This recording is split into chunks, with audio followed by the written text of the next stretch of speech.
I thought, with Sue Bird coming in, at least this is someone that has been positive on Caitlyn at times. And I think the issue with Sue Bird, though, is she has her hand kind of in so many things. And between with her podcast, where she tries to advocate for the players, but she's also an owner in the league. And now she's got the Team USA thing, and she's got all these connections and relationships she has to maintain. But at the end of the day, if it comes down to someone that went to UConn and someone that did not go to UConn, the UConn Mafia is going to stick together until proven otherwise. Let's be brutally honest here. Team USA just orchestrated the single most avoidable, self-inflicted disaster in the entire history of women's basketball, and it's a train wreck you can't look away from. Get this, Caitlin Clark, without a doubt the biggest and most influential name in the sport today, has reportedly drawn a line in the sand, telling officials she would flat out walk away from the team if they dare to force her to give up her iconic number. Behind the scenes, the legendary Sue Bird is now scrambling in a full-blown panic, trying to clean up this colossal mess. But let's be real, the damage might already be irreversible. This controversy is snowballing, getting worse by the literal hour, and the fallout from this decision could fundamentally change the landscape of the sport forever. Now, I have to ask you, drop a comment below and let me know where you stand on this. Would you walk away from the incredible honor of representing your country over a jersey number? Or do you think Caitlyn is overreacting here? I genuinely want to hear both sides of this argument. It seems pretty clear that Team USA is trying to force Caitlin Clark to change her infamous number 22 to something else. So let's just get straight to the point. Team USA basketball has just achieved a level of spectacular self-sabotage that I honestly haven't seen in professional sports in years. They took the one player who single-handedly brought millions upon millions of new fans into the world of women's basketball, the one person whose name recognition completely dwarfs most of the league combined, and told her she couldn't wear the number that has been synonymous with her entire record-breaking career. And then, in a moment of stunning cluelessness, they acted shocked when she essentially told them, "Fine, then I'm out." According to a flood of multiple credible reports during the December training camp preparations, officials brazenly informed Caitlin Clark that she would not be permitted to wear her number, just the number she's worn since she was a 5-year-old kid learning the game, the number that fans all across the globe instantly recognize as hers, the number that has become as iconic to her personal brand as the number 23 is to Michael Jordan. Caitlyn's response was apparently crystal clear and left no room for interpretation. If she can't wear her number, she's not showing up to camp. Period. Full stop. And Sue Bird, who serves as Team USA's managing director, is reportedly losing her mind trying to figure out how this situation spiraled so completely and utterly out of control. And you know what? She absolutely should be panicked, because this isn't just some minor administrative mix-up or a simple scheduling conflict. This is a full-blown, 5-alarm crisis that makes the entire organization look either stunningly incompetent or, even worse, deliberately disrespectful. And let me tell you, neither one of those is a good look when you're trying to maintain your legitimacy as the premier women's basketball program in the entire world. Even made it to training camp yet. We have not even made it to the December 12th Women's USA Basketball training camp yet, and they are already Now, here's the part of the story that makes this whole thing so mind-bogglingly absurd.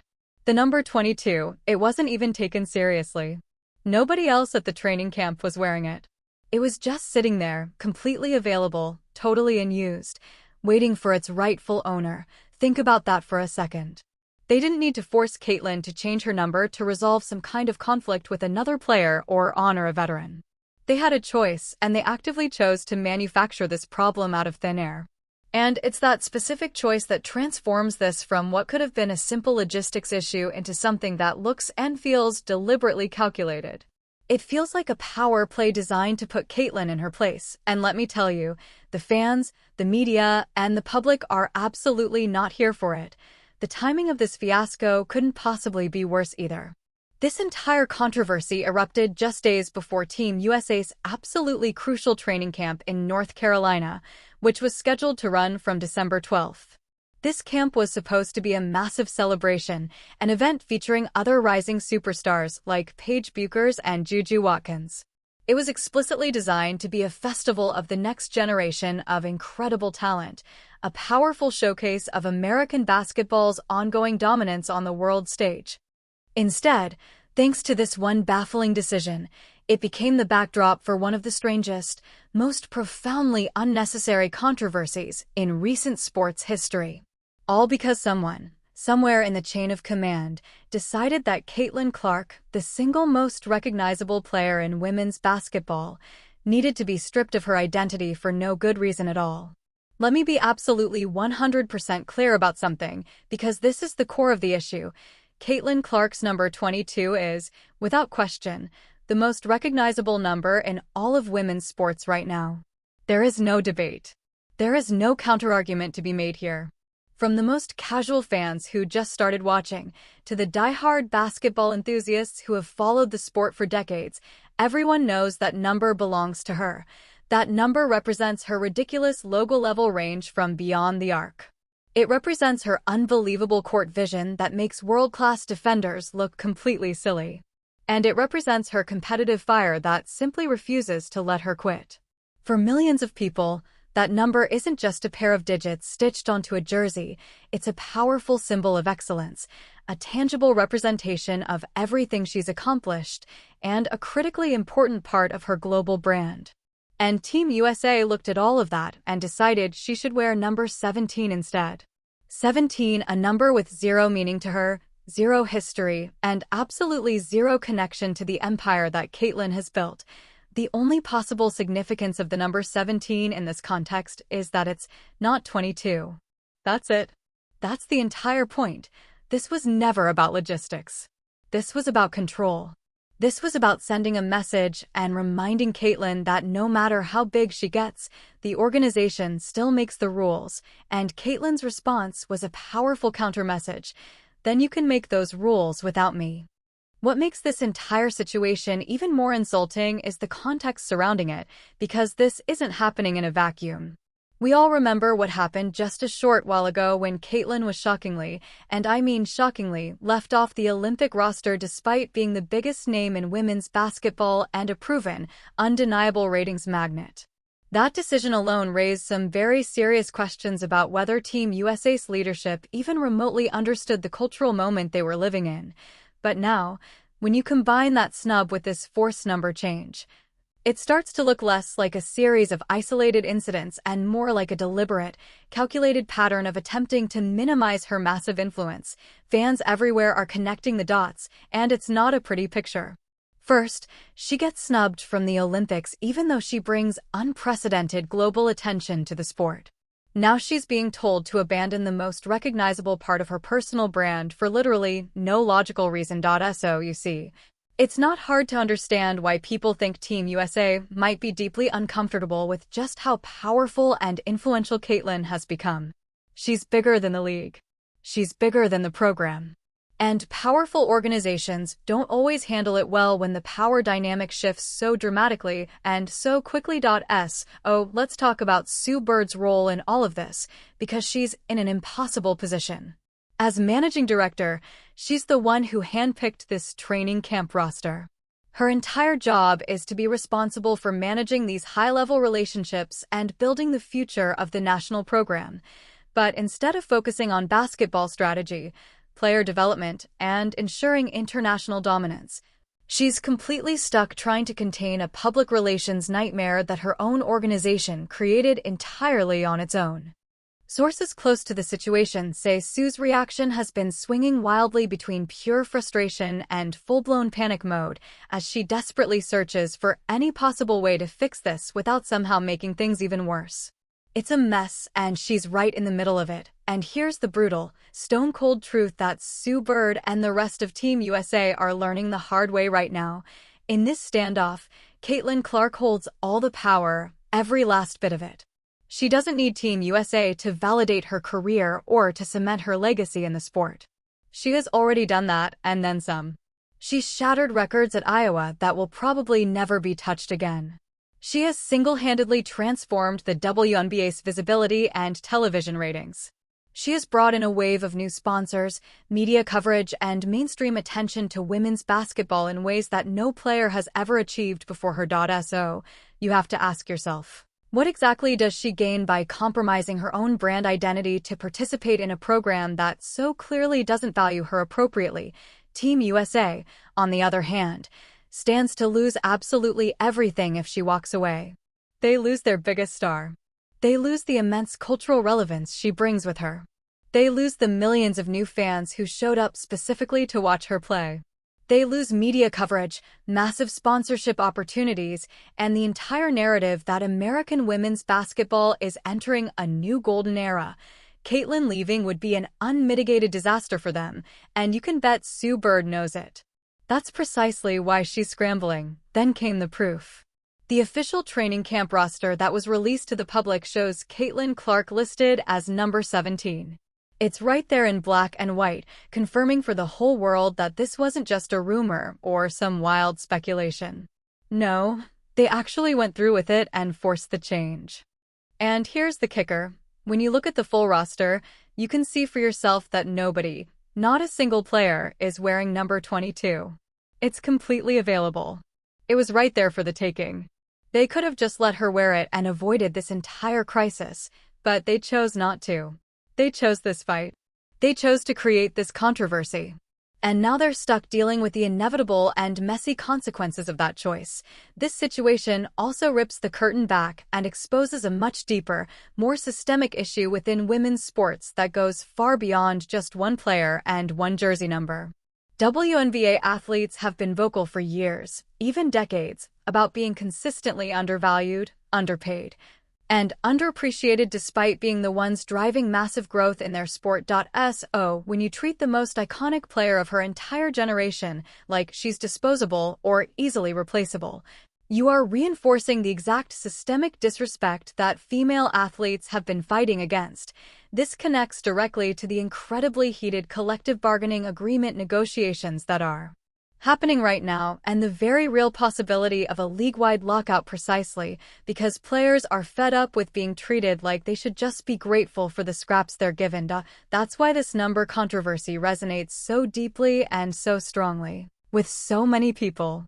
It's not actually about the number itself. It's about what that number represents: respect, recognition, and the fundamental acknowledgement that Caitlin Clark has earned the right to make certain demands. When she draws a line in the sand and says this is non-negotiable, she's not being a diva.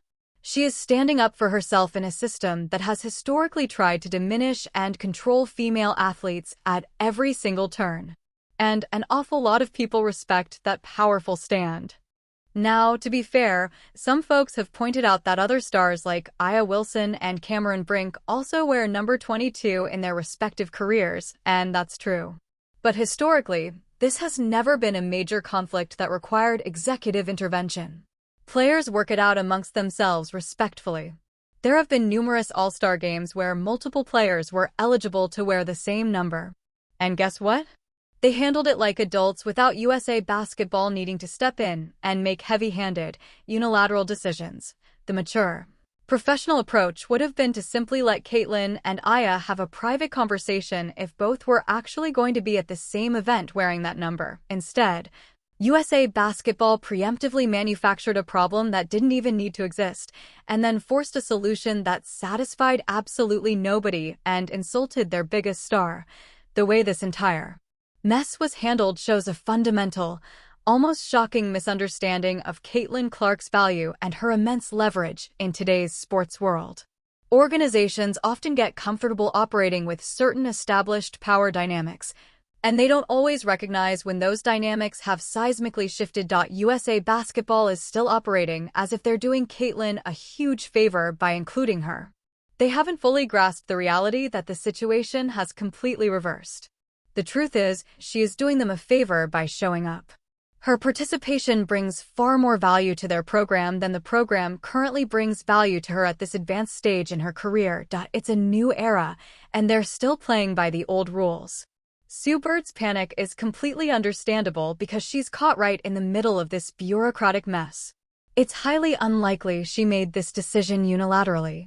There were probably other officials involved, maybe some dusty, outdated bureaucratic policy about number assignments, or perhaps some old-school thinking about hierarchy and seniority. But as the public face of Team USA's leadership, she's the one who has to stand there and answer for it. She's the one who is now tasked with the impossible job of somehow convincing Caitlin Clark that the organization deeply respects her while simultaneously defending a decision that demonstrates the complete and total opposite. It's a no-win situation. The simple reality is this: Caitlin Clark has absolutely no reason to compromise, not one. She's proven everything she ever needed to prove on the court. She has nothing left to accomplish by participating in a program that is currently treating her like an afterthought. If USA Basketball wants her back in the fold, they need to be the ones to make it right. And making it right means more than just quietly changing a number on a roster. It means letting her wear her number, publicly acknowledging that the forced change was a significant mistake, and demonstrating through concrete actions, not just words, that they actually understand and value what she brings to their program and to the sport as a whole. And of course, this controversy has ignited much broader conversations about athlete empowerment in the rapidly changing landscape of professional sports. Players today, especially superstars with significant personal brands and massive social media followings, have more leverage than they have ever had before. They no longer have to just accept treatment they consider disrespectful simply because an organization has traditionally held all the power. Caitlin walking away from Team USA would send a powerful, industry-shaking message to every single athlete watching in every sport. It would say, you do not have to tolerate being undervalued, even when that disrespect comes from powerful institutions that think they're completely untouchable. So, what happens next is genuinely uncertain, and the stakes couldn't be higher. On one hand, Sue Bird could potentially convince Caitlin to return by immediately reversing the number decision and offering some kind of ironclad assurance that this type of disrespect won't continue. Or Caitlin could stand firm, skip the training camp entirely, and send massive shockwaves through the basketball world, forcing USA Basketball to finally confront the reality that they need her far, far more than she needs them. Either way, the damage to USA Basketball's reputation has already been done. They've publicly shown themselves to be either hopelessly incompetent or deliberately disrespectful, and neither interpretation reflects well on their leadership. The comparison to other legendary athletes and their numbers is incredibly instructive here. Nobody would have ever asked Wayne Gretzky to change from 99. Nobody would have dared to force Michael Jordan to give up 23. Those numbers became inseparable from those athletes because of what they represented and what those athletes accomplished while wearing them. Caitlin Clark has absolutely achieved that same level of number recognition in women's basketball. The number 22 is her brand. Asking her to change it is like asking her to compromise her very identity, and she's making it crystal clear that is not happening. So there you have it. Team USA created an entirely avoidable, self-made disaster, and now Sue Bird is desperately trying to clean up the mess before it gets any worse. Caitlin holds all the leverage, and she knows it. This situation is far from over. If you want more coverage on this story as it develops, make sure you hit that like button and subscribe. But I want to know what you think. What should Caitlin do next? Let me know your thoughts down below.